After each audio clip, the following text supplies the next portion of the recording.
સુરત શહેરમાં ફરી એકવાર જમીન સંબંધિત વિવાદે જમીન અને ચિંતાજનક સ્વરૂપ ધારણ કર્યું છે. વરાછા વિસ્તારમાં બનેલી ઘટનાએ સમગ્ર વિસ્તારમાં ભય અને ચર્ચાનો માહોલ ઉભો કર્યો છે, જેમાં એક જમીન વ્યવસાય સાથે સંકળાયેલા વ્યક્તિ પર જીવલેણ હુમલો કર્યો હોવાનું સામે આવ્યું છે. પ્રાપ્ત માહિતી અનુસાર અશોકભાઈ નાથાભાઈ પાંચાણી, જે જમીન લેવેચના વ્યવસાયમાં કાર્યરત છે અને વરાછાના તિરુપતિનગર સોસાયટીમાં નિવાસ કરે છે, તેઓ પર હુમલો કરવામાં આવ્યો છે. ઘટના 4 માર્ચ 2026ના રોજ સાંજના સમયગાળા દરમિયાન બની હતી, જ્યારે અશોકભાઈ પોતાની એક્ટિવા પર સોસાયટીના ગેટ પાસે જાહેર રસ્તા પરથી પસાર થઈ રહ્યા હતા. દરમિયાન ગોટાદરા વિસ્તારનો રહેવાસી ચિરાગ રેવાભાઈ મેર તેના 2 સાથીદાર સાથે 4 વ્હીલ વાહનમાં ત્યાં પહોંચ્યો હતો. પ્રાથમિક તપાસમાં બહાર આવ્યું કે મોટા વરાછા વિસ્તારમાં આવેલી જમીનને લઈ બંને પક્ષ વચ્ચે લાંબા સમયથી અદાવત ચાલી રહી છે. અદાવતને કારણે આરોપી અશોકભાઈને રોકી ધમકી આપી જો જમીન મામલે સમાધાન નહીં કરે તો તેને ગંભીર પરિણામ ભોગવવા પડશે.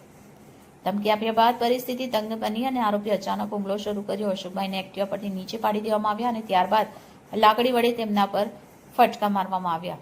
ઘટનાની જાણ થતાં પોલીસ તંત્ર હરકતમાં આવ્યું. પોલીસે તાત્કાલિક કાર્યવાહી કરી મુખ્ય આરોપી ચિરાગ રેવાભાઈ મેરને ઝડપી પાડ્યો. તેની સામે સંબંધિત કલમ હેઠળ ગુનો દાખલ કરી કાયદેસરની કાર્યવાહી શરૂ કરવામાં આવી. આ કેસમાં સંડોવાયેલ અન્ય 2 આરોપીઓ હાલ ફરાર હોવાનું જાણવા મળ્યું છે. તેમને ઝડપી પાડવા પોલીસ દ્વારા વિશેષ ટીમ રચવામાં આવી છે અને સંભવિત સ્થળે દરોડા પાડવામાં આવી રહ્યા છે. હાલ પોલીસ તપાસ ચાલુ છે અને આગળના દિવસમાં વધુ વિગત બહાર આવે એવી શક્યતા છે.